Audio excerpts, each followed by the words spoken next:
Buenas tardes, hermanos, a todos mis compatriotas que viven en el exterior y a mis hermanos que residen en Perú. Había prometido dar mayor información sobre la denuncia número 26, que es sobre la situación del presidente Castillo y la forma como tratan de destruirle su carácter.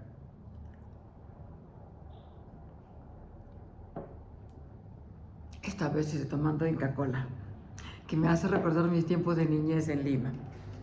Empiezo con un tono un poco optimista, ligero. Mi área de trabajo ha sido inteligencias múltiples. No tenemos 2, tenemos 8. Y esa teoría que se ha hecho ahora programa educativo se usa entre otros en China, en los países escandinavos, con mucho éxito. Nuestro presidente tiene estas inteligencias, las que ustedes ven en rojo y en negro. En la que él es muy fuerte es en la inteligencia naturalista, porque es un hombre del campo. En la otra, que es muy inteligente, tiene, digamos, un coeficiente muy alto, es intrapersonal. Él ha tomado decisiones como educador, como hombre de familia, como hombre de religión, desde muy joven. Y de eso voy a volver durante la denuncia más adelante. ¿Por qué razón? La otra es la interpersonal. Ahí tiene un coeficiente altísimo porque él ha sido líder sindical. Él tiene algo que contacta con la gente y los moviliza. Las otras inteligencias en las que él también tiene desarrollado es la visual espacial, porque tiene que moverse en el campo, desde muy pequeño aprendió eso. La otra que es la kinestésica, que es como tú te encuadras dentro de un espacio y cómo te puedes movilizar fuera de la ciudad. Estoy hablando solamente en las áreas andinas, no urbanas, rurales. O sea, tenemos un presidente que tiene 5 inteligencias, de bastante, digamos, de muy desarrolladas hasta excelentemente desarrolladas. En lo que él no tiene es en lógico matemático, que mucha gente no lo tiene, y en lingüística. Mejor ejemplo no podría dar que el suicidado, que hablaba y dejó deudas y una inflación en el país espantosa. Esta es una especie de mapeo que hizo el doctor Garner de la Universidad de Harvard. Lo que yo estoy hablando de inteligencias múltiples, puede usted mirarlo en Google. Él hace más de 40 años mapeó en el cerebro dónde estaban las inteligencias, ¿no? O sea, esta es la parte, si ustedes quieren, aquí donde están el cerebro y los sesos donde están conectados. Ahora vamos a lo importante, ¿no? Que es lo que la gente quería saber. Yo inicio la denuncia 26 y he sido muy detallada porque han salido 41 páginas, 54 lazos académicos y voy a tratar de ser breve, concisa. Si tienen preguntas, escríbanme, pongan en los comentarios. Empiezo por el inicio. El 3 de diciembre nosotros hicimos una denuncia, está el sello, el código de la Corte de La Haya, en la que teníamos un grupo de mis colegas que habíamos discutido el asunto del presidente. Esto fue ingresado, perdonen, el 1 de diciembre a la Corte de La Haya. Nos preocupábamos por todo lo traumático que él había tenido cuando fue detenido, cómo fue encarcelado, porque se saltaron a la torera todos los códigos del Congreso, las exigencias constitucionales, porque el Perú tiene firmado convenios internacionales sobre lo que es democracia y lo que es derechos humanos. Y el Congreso hizo lo que le dio la gana. Y ahora voy a un punto muy importante. ¿Quiénes forman el equipo que le administramos 2 pruebas psicológicas al presidente para saber su estado emocional y cómo se encontraba? Es un equipo de 5 psicólogos. Aquí tienen los nombres. Frank van Maastricht, y miren al costado todos los certificados que este caballero tiene.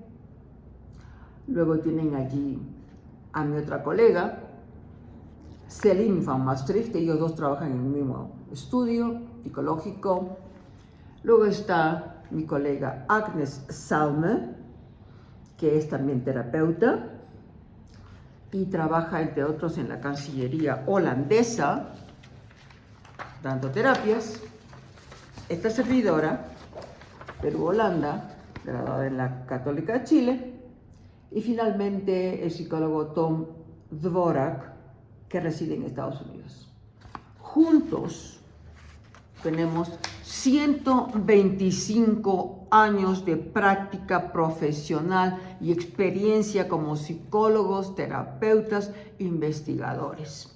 O sea, aquí no hablamos de una persona que se le ocurre berrear cualquier, no. Aquí son psicólogos certificados, diplomados, maestrías, doctorados en Estados Unidos, en Holanda, y yo en la Católica de Chile.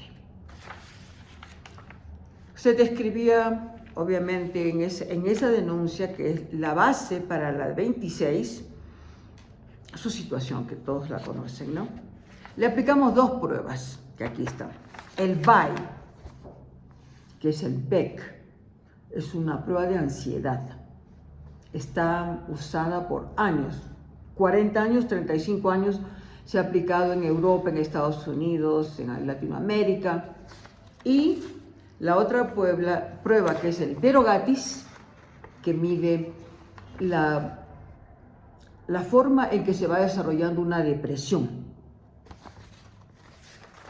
Estas pruebas buscamos las versiones que hubieran sido aplicadas en España o en Argentina o en países latinoamericanos para que no hubiera ningún problema transversal de bloqueo transcultural. Las preguntas eran adaptadas a una realidad latinoamericana. Algunas de las conclusiones que fueron conocidas, porque hay también conclusiones confidenciales que hoy día las voy a revelar, porque es muy importante que ustedes lo sepan, es que a pesar de todo lo que le han hecho, nuestro presidente tiene los puntajes de hostilidad y de ira muy bajos. Y tiene una especie de fuerza interior porque siente que se debe a la gente que lo eligió. Y ahora pasa a la parte confidencial. Yo he tenido que consultar en La Haya qué partes podía revelar a los compatriotas. Esto también está en La Haya, la parte confidencial. Yo lo estoy leyendo de inglés, lo voy a traducir a castellano, porque me cuesta mucho traducir todas las 26 denuncias al castellano. Algunas están traducidas, otras sencillamente están en inglés, que es el idioma oficial de la Corte, además del francés. Leo. La persona de este estudio psicológico con las 2 pruebas ha demostrado una enorme fuerza interior, a pesar de que tiene 2 años de rechazo, de humillación. Todos nosotros lo sabemos. Tiene un compromiso con su pueblo que lo eligió y no se permite quebrarse. Usa todos los recursos que están a su alcance para mantenerse en pie. En las palabras de mi colega, que tiene 42 años como psicólogo de experiencia, disculpen, voy a leer lo que él dijo literalmente. Este caballero debe tener unos padres maravillosos que le enseñaron a adquirir, que le permitieron adquirir una fuerza intrínseca para enfrentarse a la adversidad y nunca rendirse. Mi colega de Estados Unidos dijo, lo estoy citando literalmente, Este caballero es una persona honorable, no ha cometido ningún crimen. Los extremistas de la ultraderecha, en su peor forma, están tratando de destruirlo física y mentalmente. No se puede permitir que continúe esta farsa, porque si lo dejamos, ¿a dónde va a ir a parar? Tiene que detenerse inmediatamente y este caballero debe ser liberado. No debería estar preso. Eso dijo mi colega Tom Dvorak de Estados Unidos. Y el que dijo lo primero fue el colega Frank van Maastricht de Holanda. Esto luego de haber revisado las pruebas, haber sacado las correlaciones, los coeficientes necesarios, porque se valida, una prueba valida la otra. Haber visto todos los aspectos y todos los parámetros que le hemos medido al presidente. Eso es el inicio de la denuncia 26. Nosotros no hacemos un trabajo de medio pelo, hacemos un trabajo. Y estas pruebas se las pedí yo al doctor Pachas en junio, que se las pasara al presidente para que las llenara y nosotros sacar nuestro análisis. No lo hizo. No lo hizo. Fue el doctor Arias que en un momento dado lo hizo, conseguimos las pruebas y logramos hacer el análisis respectivo. Continúo rápidamente con el siguiente capítulo de la denuncia 26. La carta falsa. La carta falsa, que por supuesto no era falsa, ¿no? Le convenía a la defensa del topo que fuera falsa, porque por supuesto lo estábamos desenmascarando. Pero no fui yo la primera, antes que yo fue Yasmín Díaz, que lo había desenmascarado aún cuando él estaba en el gobierno. Lo más increíble de este asunto es que se ha logrado establecer que a Pachas nunca fue ad honorem. A él le han pagado.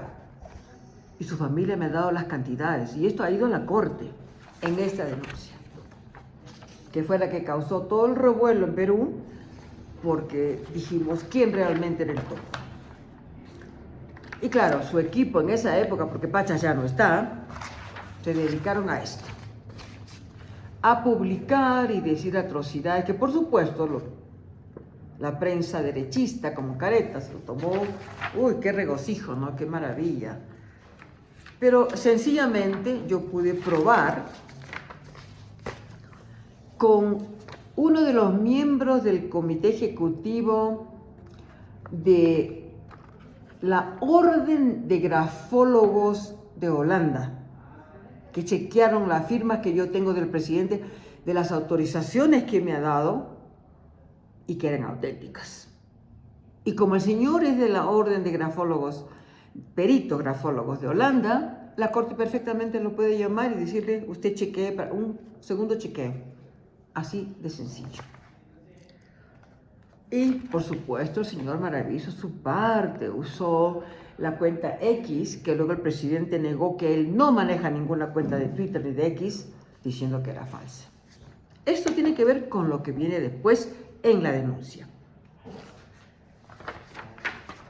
Salieron en mi defensa mucha gente, obviamente. A uno de los que yo le estoy muy agradecido es Antonio Moleros. Él hizo una cronología de lo que había ocurrido. Y también, por supuesto, el señor Robles se llenó la boca en decir que era falso, en fin, sin saber de lo que habla, pobre señor. Vamos pasando a lo siguiente. El mismo señor Robles, que tiene el cuajo de decirle a la corte en Perú que le den gratis las carpetas, mientras que la hermana Irma del presidente tiene autorización para recibir donaciones para todo lo que sea necesario, como sean gastos de salud o gastos legales, ¿no? Como en este caso las copias. Y por supuesto es el ridículo ante la corte y la gente por supuesto reaccionó diciéndole ¿quiénes son estos abogados? Este es un trámite común y corriente que todos tenemos que pagar por las copias, ¿no? Y obviamente en esa audiencia él barrieron el piso con él. Yo creo que para mí fue una maniobra de dilatar y postergar la defensa del presidente, porque él no estaba preparado para hacer una defensa. Él no es un abogado litigante, que esté a la altura de la situación del presidente. Y entonces la gente pone aquí, ¿no? ¿De dónde saca Castillo esos abogados? Se ven que no tienen experiencia, ni paciencia o inteligencia para defender a Castillo. Todo lo contrario, perjudica su caso. Y como esa había muchas reacciones de la semana. Y por supuesto, el Ministerio Público se regocijó y lo pusieron pues en su sitio, salió muy mal parado. Acá hay otra. TMR, ustedes saben lo que significa, ¿no? Ese abogado está hasta el perro, no sabe defender. ¿Dónde está el doctor Benji Espinosa? Él sí lo para de cabeza, langurriento y desagradable de ese tipo de juez. Los hermanos son muy directos al poner su opinión, ¿no? Porque tratamos de que haya una defensa a la altura de la situación. Luego,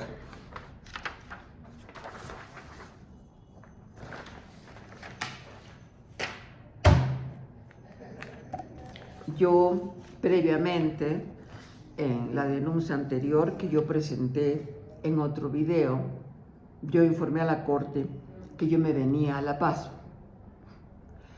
para hacer un proyecto que estoy trabajando con la Universidad de San Andrés, pero lo hemos, si ustedes quieren, moderado, porque yo tengo, como le expliqué yo a las partes que querían que los ayudara, mi prioridad es la democracia en mi país.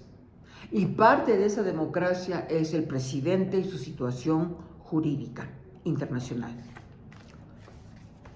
Por supuesto, yo expliqué a la Corte la razón de mi viaje y los hermanos de Italia, de 5 colectivos, cuando yo me fui a Puno, porque quería hacer un par de asuntos en Puno con la Asociación de Víctimas, pero estaban muy complicados en ese momento, tenían en su agenda otras situaciones urgentes, vino el hermano, que le tratamos de sacar los perdigones, pero bueno, eso también fue bastante complicado porque ya estaban las heridas cerradas y se tenía temor de que se le cortaran, digamos, que se le dañaran órganos vitales. Pero en fin, se hizo lo posible, pero como yo digo, es más vale intentar y fallar que no hacer nada. Bueno, ya que yo fui a Puno, los hermanos de Italia, de los 5 colectivos, me dijeron, doctora, vaya a ver al presidente. Y bueno, mis hermanos de Roma son convincentes y me fui. Y por supuesto, viajé 1012 kilómetros por tierra, porque sabía lo que me estaba arriesgando. Y viajé de La Paz a Puno, de Puno a Arequipa y de Arequipa a Lima. No se lo deseen ni a su enemigo. Fue complicado, pero yo estoy acostumbrada a cosas difíciles. Pero uno de mis objetivos era, ok, yo vengo estudiando el caso del presidente Castillo desde el 2021, cuando escribí la crónica, ¿no? Perú, crónica de un golpe, y ahora está por salir la segunda crónica, Perú, crónica de una rebelión. Y ahí estoy contando todo lo que yo he visto, vivido, presenciado, vivenciado. He sido testigo desde abril del 2023. Un año, exactamente un año. Una cosa es estudiar a un personaje político y otra cosa es verlo cara a cara, mirándolo a los ojos. Y yo aproveché, consulté con mis colegas y me dijeron, bueno, si igual vas a darte el viaje, ya lo dijo a Lima, haz una sesión de observación participativa, que es un método que se usa mucho en Chile, pero también en Europa. Uno se va y se pone en contacto con la persona que va a estudiar, no le hace muchas preguntas, le da un par de estímulos y la escucha. Y esto fue lo que yo hice. Aquí voy a pasar brevemente, porque no quiero crear conflicto, con el hermano Shimabukuro. Yo no tengo nada contra él, nada. Me parece que está revelando información que mucha gente no sabía. Lo que a mí me da una señal de alerta es que él se está candidateando para un puesto político. Y lo uno no va con lo otro. Usted o es amigo del presidente, usted es mediador jurídico como yo, y no tiene ningún interés político y solamente está haciendo su batalla personal por la democracia, porque la democracia es lo que le va a beneficiar a todos los peruanos. Y el presidente Castillo es un elemento importante en este proceso. Yo no soy castillista, yo sencillamente soy una demócrata de huesos y sangre, y por eso estoy en la defensa en la Corte de La Haya. Paso rápidamente. Hermano Shimabukuro, no puede combinar ser amigo y hacer revelaciones que dañan a mucha gente si con eso usted va a sacar la candidatura política. A mi vista, eso no es ético. Y a la percepción de otros especialistas, no es algo que se puede combinar. No hablemos ya de que Shimabukuro cuando habla critica a otros candidatos, ¿no? Bueno, de Antauro Humala ni siquiera hablar. El señor tiene que seguir con su Shubidu Bidu, que es una canción de los 70, cuando se referían, como dice el hermano, que me encanta, curven su jajaja, ¿no? Que siguen esa onda. Ya él tuvo su prisión, ya él tuvo su momento de gloria. Señor, usted no tiene el bagaje intelectual, de personalidad internacional, el carisma para ser presidente del Perú. Punto final. Lo mismo, bueno, ahí estoy de acuerdo con Shimabukuro. Antauro pide cupo para ir a hablar con él, me parece una vergüenza. Y luego, Fernando Salas, el ingeniero de Puno, señor Salas, sea un poquito modesto, por favor. Usted conoce la región, dígase a sí mismo, ¿cómo puedo yo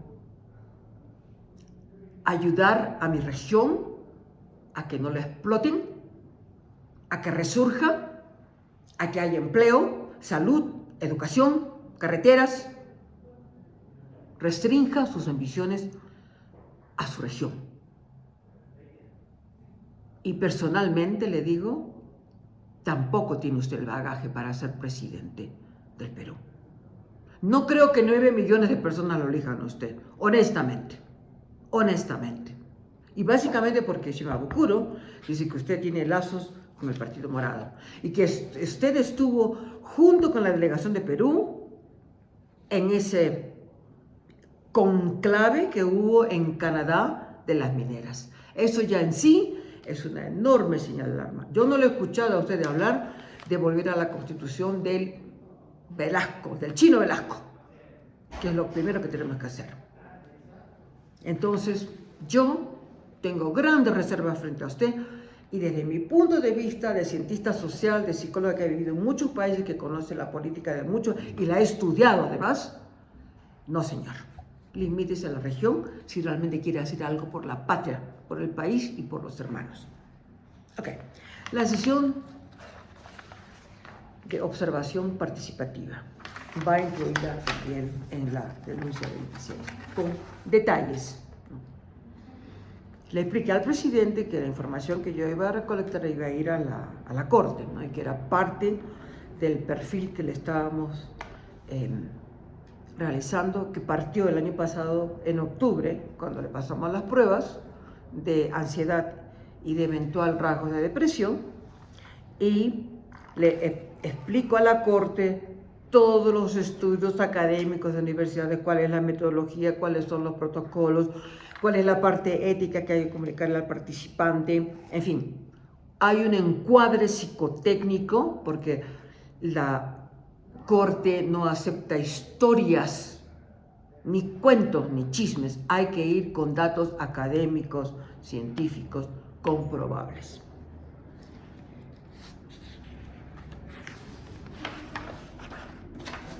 Por supuesto, incluyo también el código de cuando ingresamos las pruebas, ¿no? Y una primera conclusión. El presidente es muy discreto. Él no habla sino más. Y tiene mucha resiliencia. ¿Qué significa? Que tiene una especie de resistencia psíquica frente a la adversidad. Eso en psicología se llama resiliencia. Todo lo que él me dijo, que no lo voy a revelar acá, lo envié a la corte, porque es necesario que estén informados a cabalidad y extensamente. ¿Qué es lo que yo observé como psicóloga en esa sesión de observación participativa? Un caballero que ingresa limpio, muy correcto, no es muy alto, el presidente llega apenas ni siquiera al 1,70 m. Pero la forma como él interactúa con quien tiene frente a él es algo que impresiona. Tenía una sonrisa y me dijo, doctora, abrió los brazos y me abrazó. Es espontáneo. Eso es inteligencia interpersonal, como la describí aquí.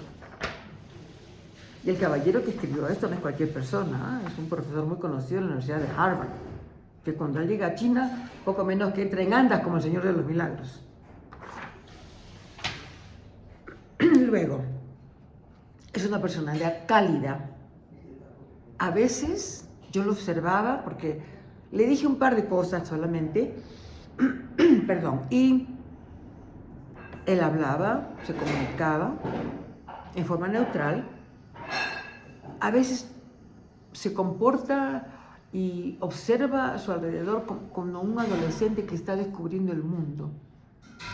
Tiene una especie, yo diría, de inocencia típica de él, de hombre de campo, que todavía no ha logrado asumir dónde fue a parar y la bajeza y la maldad de la gente que lo ha rodeado en política.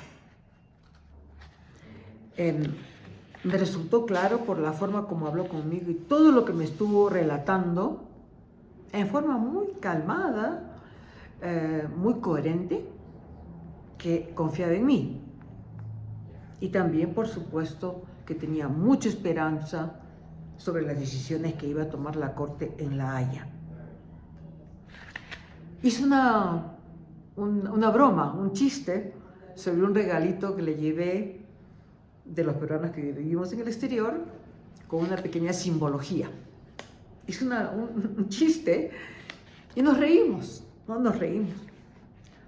Cuando habla de su sordera, del dedito izquierdo, producto de las marchas cuando era sindicalista, lo dice con naturalidad, no está amargado, no está enojado, lo ha aceptado. Algo que le ocurrió y algo con lo que ha aprendido a vivir. Es protector. Me dijo, doctora, usted hizo una denuncia sobre el INPE y la han declarado persona non grata. Espero que no se encuentre con el director porque no quiero que haya un mal momento. O sea, es protector, se preocupa por los otros.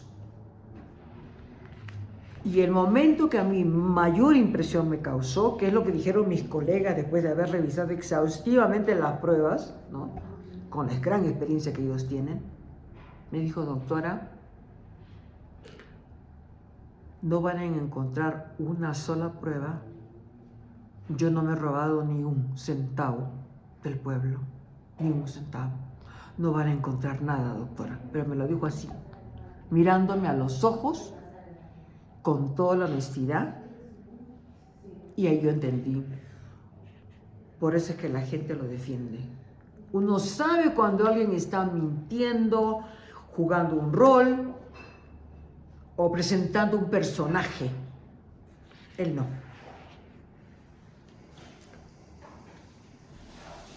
Lo que me quedó, porque yo salí, bueno, por supuesto, de la prisión, y lo primero que hice fue ir a la casa de unos amigos que viven en Breña, cerca del barrio donde yo vivía, y estuve haciendo anotaciones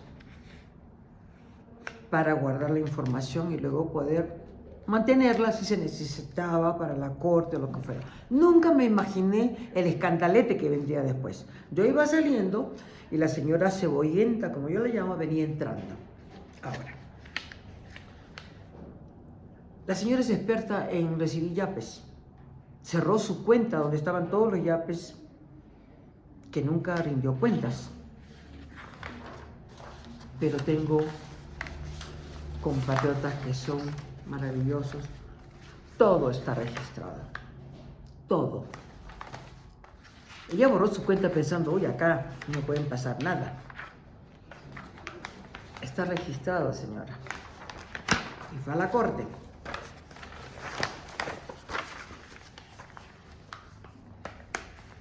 Yo me quedo sorprendida cuando veo un día después que esta señora salió y como si fuera graduada en medicina y con por lo menos 2 grados certificados de notables universidades, a hacer un diagnóstico del presidente. Y ella misma se contradice. Él es fuerte y después estuvo llorando. ¿Por qué lo hiciste, Castillo? Ojo, en ese video, que tuvo que bajarlo porque la familia le hizo saber, usted baja este video o van a haber medidas. Pero lo tomaron otras plataformas, por supuesto, ¿no? Habla del doctor Torres. Pero se pregunta, ¿por qué lo hiciste, Castillo? ¿Me disculpa, Cebollenta? Es el presidente, Castillo, para ti y para todo el mundo. Aprende a respetar. Igualada. Y aquí se manda, el presidente estaba deprimido, había llorado. La llorona es ella. ¿Y cómo lo puedo probar? Está todo registrado. Toda la información que me mandaron yo la guardé, la tengo archivada y ha ido a la corte. Tengo videos, tengo sus mensajes en su plataforma, con problemas de dinero que le mandaron de Estados Unidos y lo usó en lo que a ella le dio la gana. Cuando uno es investigadora científica, no abre la boca sino más. Pruebas, datos concretos. Y yo tengo audios, videos y además todo lo que ella ha puesto en su plataforma. Tenía su WhatsApp y lo ha borrado y pensó, bueno, no. Y claro, es experta. Al hospital, enferma. Cuando le toca dar cuentas, informe financiero, se enferma. Todo fue a la corte. Yo hago un trabajo exhaustivo, detallado. Porque aquí se trata de una persona que está difamando y cambiando la realidad de nuestro presidente. Nuestro presidente. Y ahora voy a pasar a un punto muy importante. La familia. Y cuando hablo de familia, hablo de la generación joven. La generación que piensa dinero, fácil, me convencen, me dicen, yo soy lo más, tengo una excelente carrera política frente a mí, cuando este pobre señor no tiene ni la inteligencia, ni la preparación, ni los conocimientos para darse cuenta que lo están manipulando.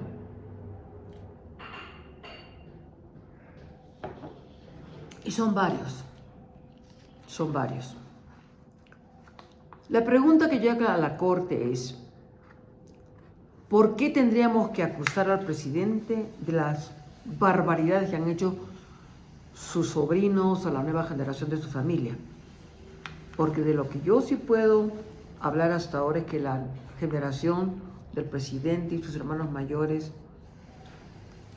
si alguno de ellos se dejó convencer para ir a alguna reunión, son personas del campo que los han manipulado, los han engañado y les han usado su falta de conocimiento de lo que es política y la bajeza de la política de Lima para que hayan cometido errores. Pero a mí, hasta que no me enseñan pruebas de videos, de audios, de recibos, de ingresos bancarios, que hay una persona que sí tiene esas pruebas, lamentablemente, y ella sabe a quién yo me refiero, no tienen por qué, por reflejo, echarle la culpa al presidente. Lamentablemente. ¿Y por qué digo esto? Porque el presidente es un hombre de fe, es un hombre religioso, y la familia está muy en alto en su sistema de valores moral. Y le ha tomado mucho tiempo entender que su familia se ha equivocado, directa o indirectamente lo han perjudicado y él ha ido a parar a la cárcel. Ese es el punto. Y para completar la denuncia, estoy contenta porque esto va a ser breve, son 35 minutos y es una denuncia muy larga, pero he tratado de ser muy compacta. Le muestro a la Corte lo que está ocurriendo afuera de Barbadillo, cómo el Ministerio Público, el sistema judicial, está implosionando, fragmentándose en corrupción, que cada día entre ellos tienen una guerra interna y nos enteramos que el uno hizo lo otro y el otro hizo y se acusan, etcétera, etcétera. La señora acá, que en julio sabe que se le viene la noche y está tratando por todos los medios de copar las últimas instancias que queden para poner los monigotes y títeres que ella quiere para dominar el país. Pero señora, aquí estamos nosotros, y como yo hay muchos, tendrá que pasar por todos nosotros y no lo va a conseguir, sencillamente. También menciono el 80% del salario de la Bamba y sigo y adjunto todos los lazos a donde hay información de investigaciones, de videos, en fin. Las declaraciones de su asistente es una parte, Villanueva es una parte, pero hay audios de sus reuniones con los corruptos del gobierno, del Congreso. Esto está registrado, está en el Ministerio Público. Para la Bamba no hay escapatoria, a menos que pase algo muy raro en el Perú, que no creo que se atrevan. Bueno, el ridículo que hizo del Castillo, ¿no? Señora, hace rato que usted debería haberse ido, yo no sé, a Miami, al buen clima, y quédese por ahí. Usted ya no es ni abogado ni defensor. Los dos hicieron el ridículo, especialmente en esa sesión frente a la Junta Nacional de Justicia. Se demostró la incapacidad, mediocridad, bajeza intelectual de la Bamba. Y ahora los psicólogos aprendemos muchas facetas del ser humano, cómo se comunica, cómo se comporta, lenguaje no verbal. Una de las partes importantes es la voz. ¿Con qué decibeles una persona habla? Por ahí dijo un caballero, cuando ya no hay argumentos ni razonamientos que se puedan presentar, la gente grita. Si se va el presidente, yo me voy con él. No voy a aceptar esta farsa con pruebas que no me incriminan. La Bamba y la Cebollenta. Ustedes, compañeros, saben que yo soy una persona que me debo al pueblo. Las tres hablan con los mismos decibeles. Sigo con los escándalos de la usurpadora y su manía, las joyas caras para cubrirse, ¿no?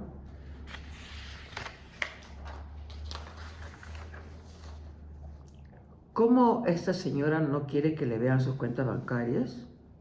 ¿Qué es?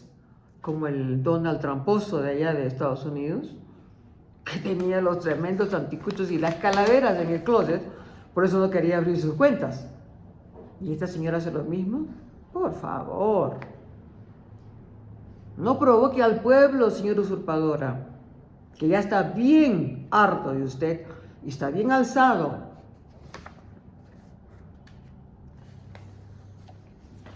Pongo Arequipa, cómo la corrupción y la criminalidad está dominando el país, cómo se han desplazado ejército, porque con todo el derecho del mundo la gente de Arequipa está protestando y les lanzan el ejército.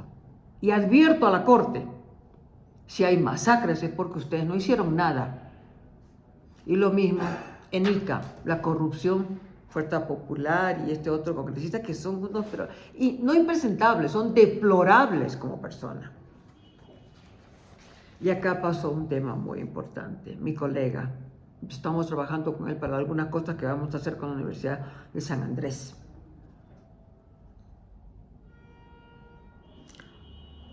El Perú tiene un porcentaje muy problemático de sociópatas. Sociópatas que se han acomodado en el poder, sociópatas que están a diferentes niveles. Los hay en los medios alternativos, como la Cebollenta y otras personas que ellos saben quiénes son. Los hay en la política y los hay en la calle, esperando su oportunidad para agarrar su cupo de poder. Eso lo dice mi colega Iván Terbulino, eminente psicólogo, que combina la parte jurídica con la parte psicológica. La señora Rosa María Palacios es centro, es derecha, pero tuvo el valor de decir que el Congreso ha arruinado la economía. Y tiene toda la razón. Es una eminente abogada. Qué pena que le ha demorado tanto darse cuenta de que el apoyo que le dieron a este gobierno fue un gran error, porque están destruyendo el país para todo el mundo.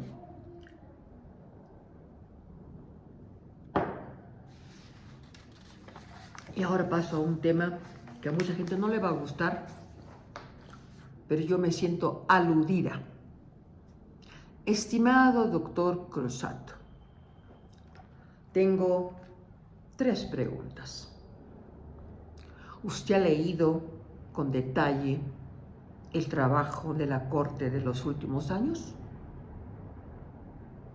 ¿Usted conoce los casos, los países, la composición de juristas que conforman la Corte Penal Internacional o el International Crime Court? Tercero, ¿usted ha ido al edificio? ¿Y usted ha estado en una audiencia donde están juzgando a un genocida? Yo sí. Entonces usted, por favor, limítese a hablar de la Corte de San José. Y cuando Timoteo Cutipa le preguntó sobre la Corte de la Haya y esos documentos, porque Timoteo, tú a veces sabes ser muy ambiguo, y te lo digo aquí, mirando a la cámara, no se atreva usted, por favor, a referirse a una corte con la que yo vengo trabajando desde enero del año pasado, que me he dado el trabajo de ir 4 veces y de leer horas, semanas, meses en inglés y en francés sobre su trabajo, sus parámetros, sus estatutos, que van renovándose y van innovándose de acuerdo a lo que ocurre en el mundo. Así que, por favor, no compare papas con camote ni peras con manzanas. Por favor. ¿Intereses en la Corte de la Haya? Me disculpa, ubíquese. Que dilatan. Yo no puedo decir la Corte. Yo me siento ofendida porque yo conozco su trabajo. Tuve la suerte, la fortuna hace como 8 años había una especie de cóctel de un amigo alemán, conocí a una de las juezas de la Corte. Pero en ese momento, hace 8 años, yo no tenía idea de lo que se venía en Perú. Hablé con la señora, respeto, gran intelecto, enorme ética, una dama. Entonces, no vayamos confundiendo lo que pasa en América Latina con la Corte Supranacional Mundial, que es la Corte Penal Internacional o la International Crime Court. Señor Cruzado, por favor, mira sus palabras.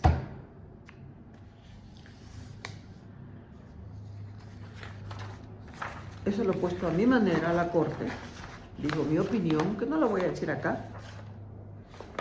Y usted se arranca. Aquí sí quiero entrar a un tema que es mi tema.